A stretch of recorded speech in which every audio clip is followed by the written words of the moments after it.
Welcome to Games from Folktales, a podcast that mixes historical research and tabletop role-playing settings. I'm your host, Timothy Ferguson. This week, we continue our quest through the works of Lord Dunsany, working on the theory that they are recorded by a retired redcap, perhaps in the Book of Places You Must Not Go. Today's story is the distressing tale of Thangobrind the Jeweller, which was recorded into the public domain through the LibriVox project by Sandra Cullum. When Thangobrind the jeweller heard the ominous cough, he turned at once upon that narrow way.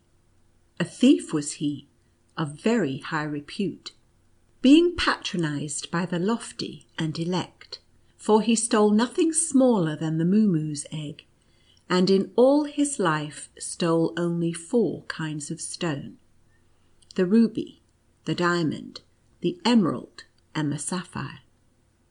And as jewellers go, his honesty was great. Now there was a merchant prince who had come to Thangobrind and had offered his daughter's soul for the diamond that is larger than the human head, and was to be found on the lap of the spider idol Hlöhlö in his temple of Mung Garling, for he had heard that Thangobrind was a thief to be trusted. Thangobrind oiled his body and slipped out of his shop, and went secretly through byways and got as far as Snarp, before anybody knew that he was out on business again, or missed his sword from its place under the counter. Thence he moved only by night, hiding by day and rubbing the edges of his sword, which he called Mouse, because it was swift and nimble. The jeweller had subtle methods of travelling. Nobody saw him cross the plains of Zid. Nobody saw him come to Mersk or Tlun. Oh, but he loved shadows. Once the moon, peeping out unexpectedly from a tempest, had betrayed an ordinary jeweller. Not so did it undo Thangobrind. The watchman only saw a crouching shape that snarled and laughed. "'Tis but a hyena," they said. Once in the city of Ag, one of the guardians seized him, but Thangobrind was oiled and slipped from his hand. You scarcely heard his bare feet patter away. He knew that the merchant prince awaited his return, his little eyes open all night and glittering with greed. He knew how his daughter lay chained up and screaming night and day. Ah, Thangobrind knew, and had he not been out on business, he had almost allowed himself 1 or 2 little laughs. But business was business, and the diamond that he sought still lay on the lap of Hlöhlö, where it had been for the last 2 million years, since Hlöhlö created the world, and gave unto it all things except that precious stone called Dead Man's Diamond. The jewel was often stolen, but it had a knack of coming back again to the lap of Hlöhlö. Thangobrind knew this, but he was no common jeweller, and hoped to outwit Hlöhlö, perceiving not the trend of ambition and lust, and that they are vanity. How nimbly he threaded his way through the pits of Snood, now like a botanist, scrutinizing the ground, now like a dancer, leaping from crumbling edges. It was quite dark when he went by the towers of Tor, where archers shoot ivory arrows at strangers, lest any foreigner should alter their laws, which are bad, but not to be altered by mere aliens. At night they shoot by the sound of the stranger's feet. Oh, Thangobrind, Thangobrind, was ever a jeweller like you? He dragged 2 stones behind him by long cords, and at these the archers shot. Tempting indeed was the snare that they set in Wath, the emeralds loose set in the city's gate, but Thangobrind discerned the golden cord that climbed the wall from each, and the weights that would topple upon him if he touched one, and so he left them, though he left them weeping, and at last came to Theth.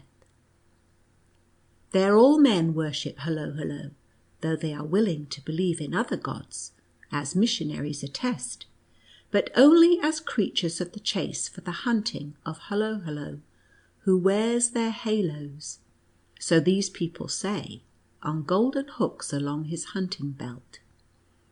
And from Theth he came to the city of Moong, and the temple of Moong Garling, and entered and saw the spider idol, Hullo Hullo, sitting there with Dead Man's Diamond glittering on his lap, and looking for all the world like a full moon, but a full moon seen by a lunatic who had slept too long in its rays, for there was in Dead Man's Diamond a certain sinister look, and a boding of things to happen that are better not mentioned here.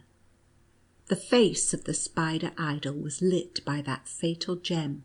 There was no other light. In spite of his shocking limbs and that demoniac body, his face was serene and apparently unconscious. A little fear came into the mind of Thangobrind the jeweller, a passing tremor, no more. Business was business, and he hoped for the best. Thangobrind offered honey to Hullo Hullo, and prostrated himself before him. Oh, he was cunning. When the priests stole out of the darkness to lap up the honey, they were stretched senseless on the temple floor, for there was a drug in the honey that was offered to Hullo Hullo. And Thangobrind the jeweller picked Dead Man's Diamond up and put it on his shoulder and trudged away from the shrine. And Hullo Hullo the spider idol said nothing at all, but he laughed softly as the jeweller shut the door. When the priests awoke out of the grip of the drug that was offered with the honey to Hullo Hullo, they rushed to a little secret room with an outlet on the stars, and cast a horoscope of the thief. Something that they saw in the horoscope seemed to satisfy the priests.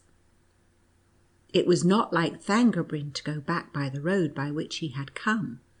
No, he went by another road, even though it led to the narrow way, night house, and spider forest. The city of Moong went towering by behind him, balcony above balcony, eclipsing half the stars as he trudged away with his diamond. Though when a soft pittering as of velvet feet arose behind him, he refused to acknowledge that it might be what he feared, yet the instincts of his trade told him that it was not well when any noise whatever follows a diamond by night, and this was one of the largest that had ever come to him in the way of business. When he came to the narrow way that leads to Spider Forest, Dead Man's Diamond feeling cold and heavy, and the velvety footfall seeming fearfully close, the jeweller stopped and almost hesitated. He looked behind him. There was nothing there. He listened attentively. There was no sound now.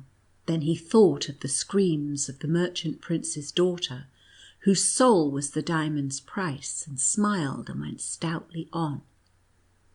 There watched him, apathetically over the narrow way, that grim and dubious woman whose house is the night. Thangobrind, hearing no longer the sound of suspicious feet, felt easier now. He was all but come to the end of the narrow way, when the woman listlessly uttered that ominous cough.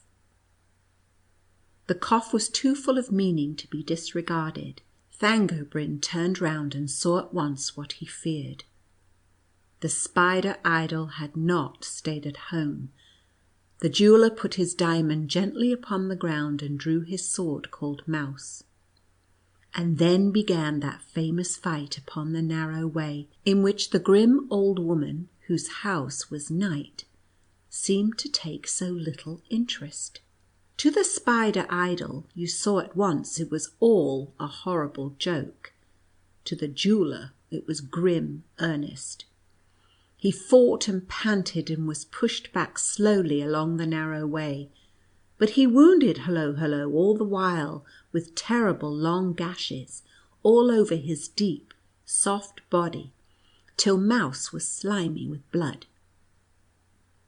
But at last the persistent laughter of Hello was too much for the jeweller's nerves, and once more wounding his demoniac foe, he sank aghast and exhausted by the door of the house called Night, at the feet of the grim old woman, who, having uttered once that ominous cough, interfered no further with the course of events, and there carried Thangobrind the jeweller away, those whose duty it was, to the house where the two men hang, and taking down from his hook the left hand one of the two, they put that venturous jeweller in his place, so that there fell on him the doom that he feared, as all men know, though it is so long since, and there abated somewhat the ire of the envious gods.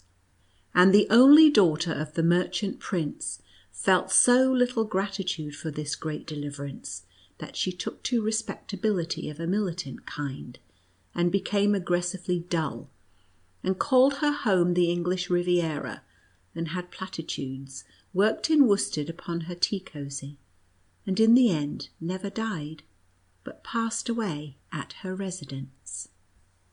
Basic statistics for Hello will be provided on the website for the podcast and also in the monthly digest.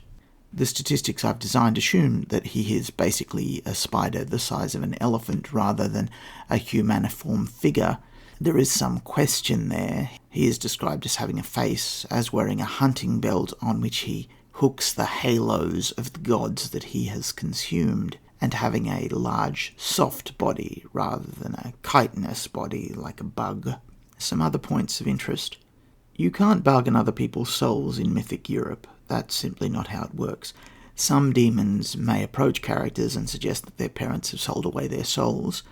This is a lie, although a popular one among certain demonic spirits. Selling your soul is something that you personally have to do. You need to willingly do it. That is, it's a sin, a defiance of God.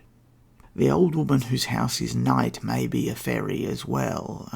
Her house is in a narrow way, and it represents a boundary of time. The interrelationship between the two characters is unclear. Why, having been defeated by Hello, does the thief surrender himself to the lady of the House of Night? What is the function of hanging him from her lintel post? He could be merely webbed food for the spider god, but it's possible this is some sort of an ordeal, much like Odin hanging himself from the world tree. And so characters who rescue Thangobrind, or who go through the same battle he did and similarly lose, could gain some virtue, although the risk appears tremendous. Hello appears to be able to teach his priests astrology, or recruits those who already know astrology, or their astrology is just bunk, and because he's moved from his usual position they know he's out hunting and all is well with the world. The version of Hello which has been included in the podcast notes is suitable for replacing a magus in a saga. However, it doesn't have a great deal of versatility. It's essentially a tank, a heavily armoured combat creature. Story guides using it can modify it in many ways to make it a more interesting character as a foe or mystagogue. Thanks for tuning in. Next week, Acedia, a supernatural plague found in mythic Europe that I've taken 4 attempts at starting up and I'm finally happy with.